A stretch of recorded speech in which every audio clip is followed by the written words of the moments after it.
Assalamualaikum sahabat beriman. Salam sejahtera untuk kita semua. Pernahkah engkau merasa dunia seolah tak bisa dikendalikan? Segala yang engkau kejar justru menjauh, segala yang engkau takutkan justru mendekat, ketenangan yang kau impikan malah jadi kegelisahan, dan impian yang kau bangun lama justru runtuh oleh kelemahanmu sendiri? Mungkin saatnya kita bertanya, bukan tentang bagaimana cara menaklukkan dunia, tapi siapa yang sebenarnya belum kita taklukkan di dalam diri kita sendiri. Bukan dunia yang terlalu liar, tetapi mungkin nafsu dalam diri yang tak pernah bisa kita tundukkan. Nafsu yang haus dipuji, nafsu yang ingin dilihat, nafsu yang rakus akan dunia dan terlalu lemah untuk sabar. Dalam Islam kita diajarkan bahwa jihad terbesar adalah jihad melawan hawa nafsu.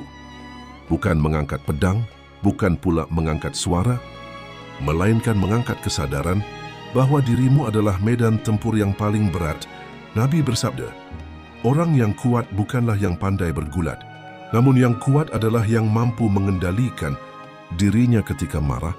Oleh hadis riwayat Bukhari dan Muslim, dunia tak akan tunduk pada orang yang dikuasai oleh syahwat, dan emosi dunia hanya akan tunduk pada mereka yang mampu berdiri tegak meski hatinya ingin rebah, yang mampu diam ketika mulut ingin membalas, yang mampu sabar ketika jiwa ingin memberontak.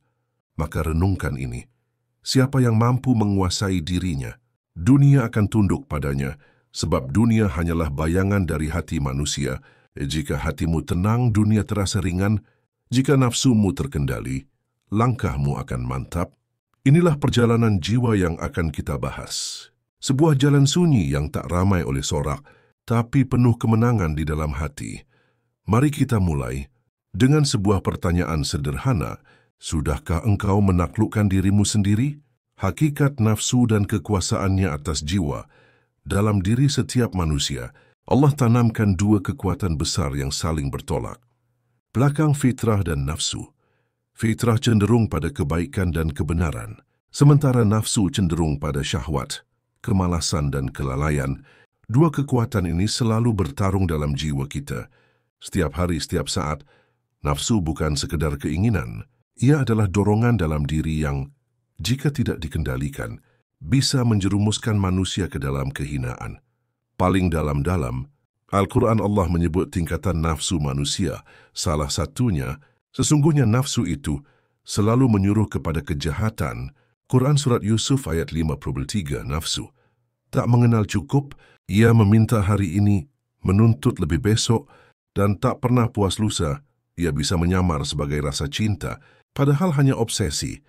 Ia bisa menjelma menjadi ambisi, padahal hanyalah kerakusan. Maka tidak heran, banyak orang terlihat hebat dari luar, namun hancur dari dalam, bukan karena kurang harta, bukan karena kurang ilmu, tetapi karena tidak mampu mengendalikan nafsunya.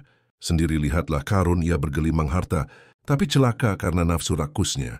Lihat pula Firaun, ia punya kekuasaan luar biasa, tapi binasa karena nafsu keangkuhannya. Mereka tidak kalah oleh orang lain, tapi kalah oleh diri mereka sendiri. Dalam Islam, orang yang berhasil menguasai nafsunya disebut sebagai orang yang beruntung. Allah berfirman, dan adapun orang yang takut kepada kebesaran Tuhannya dan menahan diri dari keinginan hawa nafsunya, maka sesungguhnya surgalah tempat tinggalnya. Quran Surat An-Nazi'at ayat 40 dan 41, mengendalikan nafsu bukan berarti mematikan keinginan, tapi mengarahkan keinginan itu sesuai dengan kehendak Allah, bukan memadamkan semangat, tapi menyelaraskannya dengan cahaya. Iman inilah mengapa orang yang mampu menundukkan nafsu sesungguhnya telah menaklukkan musuh paling sulit dalam hidup. Ia menjadi pemimpin atas dirinya sendiri. Dan barang siapa memimpin dirinya, maka ia layak memimpin dunia. Mengendalikan nafsu adalah jalan sunyi. Tapi di balik jalan sunyi itu tersimpan kekuatan besar yang tak bisa diguncang oleh dunia.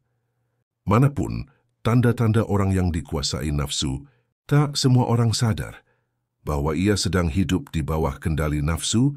Banyak yang menyangka dirinya bebas, padahal sedang diperbudak oleh keinginan, semu yang ia anggap sebagai hak, atau bahkan kebebasan. Inilah Tanda-tanda seseorang sedang dikuasai oleh nafsunya, sulit menerima nasihat. Hati yang dikuasai nafsu akan menolak petunjuk, yang alergi terhadap kebenaran, yang mengganggu kenyamanan. Setiap nasihat dianggap sebagai serangan, bukan kasih sayang. Dan apabila dikatakan kepadanya, bertakwalah kepada Allah, maka bangkitlah kesombongannya yang menyebabkan dosa. Quran Surat Al-Baqarah ayat 2-16. Ia lebih suka pujian palsu daripada teguran jujur, padahal nasihat adalah tanda cinta dari Allah yang dikirim lewat lisan. Manusia marah saat keinginan tidak tercapai.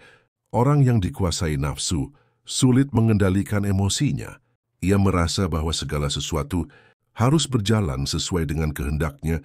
Ketika harapan tak tercapai, ia mudah murka, kecewa, menyalahkan siapa saja. Marah bukan lagi karena Allah, tapi karena egonya terluka, mudah tertarik pada dunia, sulit takluk pada akhirat. Ia bersemangat mencari uang, jabatan, pengakuan dan perhatian, namun lalai ketika mendengar panggilan azan berat, melangkah untuk tahajud, dan enggan bersedekah walau hatinya sempit. Ia bisa bangun pagi untuk pekerjaan, tapi tak sanggup bangun malam untuk repnya, suka menjustifikasi dosa. Ia membela maksiat dengan logika. Zina disebut ekspresi cinta, riba dianggap solusi ekonomi. Aurah yang terbuka dibela atas nama kebebasan, nafsu. Selalu punya 1000 alasan untuk membenarkan yang salah dan mengabaikan yang benar, enggan berjuang, ingin semua serba instan. Ia ingin hasil tapi enggan berproses. Ingin surga tapi tak siap meninggalkan dosa. Ingin dihormati tapi tak mau memperbaiki akhlak. Inilah tanda orang yang diperbudak oleh kenikmatan sesaat dan tak mau sabar demi kenikmatan abadi. Sahabat, tanda-tanda ini bukan untuk menghakimi orang lain, tapi untuk mengoreksi diri sendiri. Jika kita merasa salah satu dari ini masih ada dalam diri kita, maka inilah saatnya untuk kembali. Bukan hanya kepada Allah, tapi juga kepada kendali atas jiwa kita. Jangan biarkan nafsu mengikat tangan dan kakimu, hingga kamu menjadi tawanan dunia dan kehilangan arah menuju akhirat. Cara Islam mengajarkan kita menundukkan nafsu. Nafsu tidak bisa dihilangkan, ia adalah bagian dari diri manusia, tapi ia bisa ditundukkan, dan Islam memberi kita metode agung untuk melakukannya. Tidak dengan cara menyiksa diri, tetapi dengan menjernihkan hati, memperkuat roh dan melemahkan syahwat. Berikut adalah cara yang diajarkan Islam untuk menundukkan nafsu. Mengenal diri dan musuh terbesarnya. Langkah pertama untuk menguasai nafsu adalah menyadari bahwa ia ada. Banyak orang tak sadar bahwa dirinya sedang dikendalikan oleh keinginan duniawi. Nabi mengingatkan, musuh terbesarmu adalah nafsumu, yang berada antara dua lambungmu. Berhadis riwayat Al-Baihaqi, mengenal kelemahan diri adalah kekuatan. Dengan mengenali titik lemahmu, kau bisa menjaga jarak dari godaannya. Puas perisai pengendali nafsu. Rasulullah bersabda, puasa itu perisai. Oleh hadis riwayat Bukhari dan Muslim, puasa bukan hanya menahan lapar, tapi melatih jiwa untuk menahan diri. Saat perut kosong, hawa nafsu dilemahkan, dan hati jadi lebih peka terhadap suara kebenaran. Bukan hanya di bulan Ramadan, tapi juga puasa sunnah, seperti Senin Kamis. Ayyamul Bid atau puasa Daud adalah jalan konsisten untuk menundukkan syahwat, meningkatkan kualitas. Salat bukan hanya kewajiban, tapi penjernih hati. Salat khusyuk yang diresapi dengan kesadaran akan Allah akan membuat nafsu teredam. Sesungguhnya, salat itu mencegah dari perbuatan keji dan mungkar. Quran Surat Al-Ankabut ayat 45, orang yang menjaga salatnya dengan khusyuk akan lebih mudah menolak ajakan dosa. Zikir dan tilawah Al-Quran. Hati yang sibuk mengingat Allah tidak akan mudah disusupi oleh godaan nafsu. Ingatlah, hanya dengan mengingat Allah hati menjadi tenang. Quran Surat Ar-Ra'd ayat 28. Setiap kali nafsu memanggil, hadapkan diri pada Al-Quran, baca, renungkan dan biarkan firman-Nya menenangkan jiwamu. Meninggalkan lingkungan yang mengundang nafsu. Lingkungan berpengaruh besar terhadap kekuatan atau kelemahan nafsu, teman yang buruk, tontonan yang menggoda, atau tempat yang melalaikan. Semua bisa memicu bangkitnya syahwat dan menumpulkan Nurani hijrah bukan selalu soal tempat, tapi juga soal suasana hati yang lebih bersih dari racun dunia, mengingat kematian dan akhirat. Nafsu tumbuh karena merasa hidup ini abadi, padahal kematian bisa datang kapan saja. Cukuplah kematian sebagai peringatan bagi orang yang berakal. Hadis riwayat Tabrani. Siapa yang mengingat kematian akan merasa malu untuk menurutkan nafsu yang menipu. Inilah jalan yang Islam ajarkan, lembut tapi tegas, sunyi tapi dalam. Menguasai nafsu bukan proses sehari, 2 hari, tapi mereka yang menekuninya akan menjadi pemilik kekuatan batin terbesar di dunia. Buah manis dari jiwa yang tertundukkan. Mengendalikan nafsu memang berat. Ia menuntut mujahadah, air mata dan perjuangan yang panjang. Namun siapa yang bersabar menempuhnya akan merasakan buah manis yang tak tergantikan. Oleh dunia manapun, berikut ini adalah buah-buah kemenangan dari jiwa yang mampu menundukkan nafsunya, ketenangan jiwa yang hakiki. Orang yang mampu menundukkan nafsunya akan hidup dengan hati yang tenang. Bukan karena dunia selalu berpihak, tetapi karena hatinya tak lagi bergantung pada dunia. Ia tidak gila pujian, tidak runtuh karena hinaan, dan tidak gelisah hanya karena kehilangan dunia. Barang siapa yang ridho terhadap pembagian Allah, maka dia akan hidup tenang dan tentram. Kebijaksanaan dalam bersikap, jiwa yang mampu menahan, dorongan nafsu akan punya kendali akal dan emosi. Ia tak akan mudah terpancing, tak akan mudah marah, dan tak akan mengambil keputusan karena gejolak sesaat. Ia akan bersikap penuh pertimbangan, menimbang dengan iman, bukan dengan amarah atau keinginan. Inilah kunci kepemimpinan sejati, bukan orang yang mampu memimpin orang lain, tapi orang yang mampu memimpin dirinya sendiri.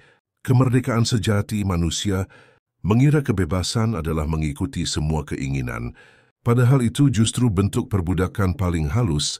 Orang yang selalu mengikuti nafsunya adalah tawanan. Hasrat ia tak pernah bebas, karena terus dikendalikan oleh dunia. Namun orang yang menahan dirinya, demi Allah ia akan merdeka.